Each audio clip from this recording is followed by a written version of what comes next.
আসসালামু আলাইকুম and welcome to my YouTube channel. আশা করি সবাই আপনারা ভালো আছেন। আর প্রাইমারি শিক্ষক, প্রধান শিক্ষক নিয়োগ এবং সহকারী শিক্ষকের নিয়োগের বিষয়টা আপনারা সবাই হয়তো আগে থেকে অবগত আছেন।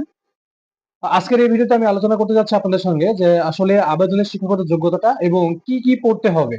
আচ্ছা, কি কি পড়ে আপনি প্রিপারেশন নেবেন বা কোন কোন বিষয় পড়লে আপনি নিজেকে 100% হিসেবে তৈরি করতে পারবেন প্রাইমারি প্রধান শিক্ষক অথবা সহকারী শিক্ষক নিয়োগ পরীক্ষায়। আমি দুইটা বিষয় কেন একসঙ্গে বললাম সেটা হচ্ছে যে প্রায় এদের প্রশ্ন কাঠামো প্রায় সেম হবে। ঠিক আছে, তাহলে আমি মূলত আলোচনায় চলে যাই যে আবেদনের ক্ষেত্রে শিক্ষাগত যোগ্যতার বিষয়টা আমি একটু আপনাদেরকে জানিয়ে রাখি। সেটা হচ্ছে যে যারা প্রাইমারি প্রধান শিক্ষক নিয়োগ পরীক্ষায় আবেদন করবেন তাদের ন্যূনতম শিক্ষাগত যোগ্যতা অনার্স অথবা ডিগ্রি পাস থাকতে হবে। এটা হচ্ছে ন্যূনতম শিক্ষাগত যোগ্যতা। এর নিচে হলে কিন্তু আপনারা প্রধান শিক্ষক নিয়োগ পদে আবেদন করতে পারবেন না। বিষয়টি আপনাদের কাছে হয়তো বা ক্লিয়ার হয়েছে। এখন চলে আসুন যে এসএসসি বা এইচএসসি তে কোনো নাম্বার ভেরিয়েশন অথবা রেজাল্ট ভেরিয়েশন এখানে কাউন্টেবল কিনা সে বিষয়টা আপনাদেরকে একটু আমি জানিয়ে রাখি। অবশ্যই কাউন্টেবল, কেননা এখানে দেখুন বিষয়টা যে এসএসসি এবং এইচএসসি, এসএসসি এবং এইচএসসি তে যদি 2.80 এর নিচে রেজাল্ট থাকে আউট অফ 5 অথবা জিপিএ 5 এ, এই 5 এর মধ্যে যদি কারো রেজাল্ট 2.80 তে থাকে এসএসসি অথবা এইচএসসি তে, তাহলে তিনি কিন্তু আবেদন করতে পারবেন না। অর্থাৎ এখানে বিষয়টি ক্লিয়ার যে আপনাকে অবশ্যই এসএসসি এবং এইচএসসি তে 2.80 এর উপরে থাকতে হবে, তাহলে আপনি আবেদন করার যোগ্যতা অর্জন করবেন। সেম একটা বিষয় আছে এখানে যে এসএসসি তে যদি এরকম মার্ক কাউন্টেবল থাকে বা রেজাল্ট কাউন্টেবল থাকে, তাহলে অনার্স অথবা ডিগ্রিতে, হ্যাঁ, অনার্স এবং ডিগ্রিতেও সেটা আছে। অবশ্যই এটা আপনাকে ফলো করতে হবে যেহেতু আপনি প্রাইমারি প্রধান শিক্ষক নিয়োগের একজন ক্যান্ডিডেট। ওকে, তো দেখুন অনার্স এবং ডিগ্রি এই দুই ক্ষেত্রে আপনাকে আউট অফ 4 অর্থাৎ সিজিপিএ যেটাকে বলা হয়, এখান থেকে আপনার যে নাম রেজাল্ট কাউন্ট হবে সেটা হচ্ছে 2.25, অর্থাৎ যাদের রেজাল্ট ডিগ্রি অথবা অনার্সে 2.25 আউট অফ 4 এর নিচে তারা কিন্তু আবেদন করতে পারবেন না। তো এখানে রেজাল্টের যে বিষয়টা অনার্স এবং ডিগ্রি, এসএসসি বা এইচএসসি, এটা কিন্তু বড় একটি ফ্যাক্ট। অনেকে আছে, অনেকে রেজাল্ট কোনো কারণে খারাপ হয়ে যায়, বাট সে ম্যারিয়াস স্টুডেন্ট, বাট আবেদন করতে পারছে না। সো এই বিষয়টা আপনাদের অবশ্যই অবশ্যই খেয়াল রাখতে হবে। এখানে আরেকটি বিষয় দেখেন যে এখানে তো আবেদনের একটা বিষয় আমি আবার জানিয়ে রাখি যে এখানে প্রধান শিক্ষক এবং সহকারী শিক্ষক, একজন ক্যান্ডিডেট বা একজন নিয়োগ প্রার্থী আপনার একসঙ্গে দুইটা পদে আবেদন করতে পারবে, সেটা প্রধান শিক্ষক এবং সহকারী শিক্ষক দুইটাই।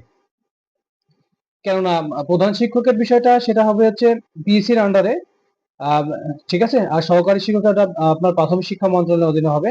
সো এখানে একটি বিষয় বলা যায় যে দুইটা পরীক্ষা কখনোই একদিনে হবে না। যেহেতু একদিনে হবে না, সেহেতু আপনারা অবশ্যই অবশ্যই আহ, একই সঙ্গে দুইটা পদে আবেদন করতে পারবেন। এই ছিল মূলত আবেদনের ক্ষেত্রে যে খুঁটিনাটি বিষয়গুলো, শিক্ষাগত যোগ্যতা সেটা। এবার চলে আসুন আপনাকে কি কি পড়তে হবে। মূলত নিজেকে প্রিপেয়ার করতে হলে আপনাকে আপনার কি কি পড়া দরকার সেই বিষয়গুলো নিয়ে আমি এবার আলোচনা করতে চাচ্ছি আপনাদের সাথে। যে বিগত সালের প্রাইমারি যে সকল প্রশ্নগুলো এসেছে সেই প্রশ্নগুলো আপনাকে অবশ্যই রিভিউ করতে হবে এবং সেটা খুব ভালোভাবে 100% এটাকে দেখতে হবে এবং সেদিকে শতভাগ কনসেন্ট্রেশন আপনাকে দিতে হবে, ফোকাস রাখতে হবে। তারপর চলে আসুন বিসিএস প্রশ্ন।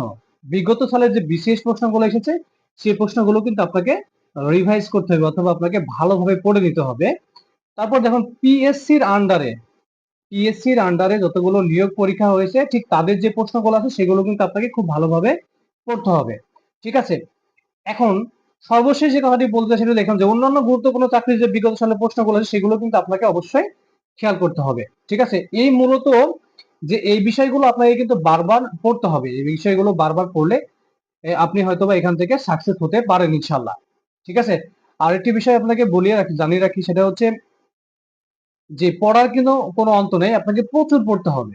কারণ এবার ক্যান্ডিডেট বেশি হবে, আপনার এখানে কম্পিটিটিভ যে ব্যাপারটা সেটা বেশি থাকবে। সো আপনাকে সেভাবে প্রিপেয়ার করতে হবে, যেভাবে প্রিপেয়ার করলে আপনার কাছে মনে হবে যে না, আপনি চাকরিটা পাচ্ছেন। এই হচ্ছে মূল বিষয়।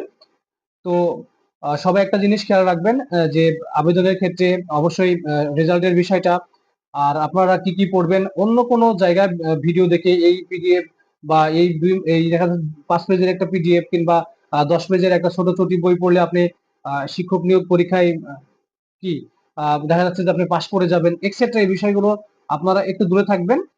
যে দেখুন আপনার বিষয়গুলো আপনারা নিজেরা ম্যাচিওর, আপনারা ভালো বুঝতে পারবেন যে আসলে যে বিষয়গুলো দরকার সেই বিষয়গুলো আপনাদের পড়তে হবে এবং এখানে বেশি বেশি পরিশ্রম করতে অবশ্যই হবে। আশা করি সবাই বুঝতে পারছেন। আর এরকম আরো ভিডিও পেতে আমাদের সঙ্গে থাকুন। আসসালামু আলাইকুম ওয়া রাহমাতুল্লাহ।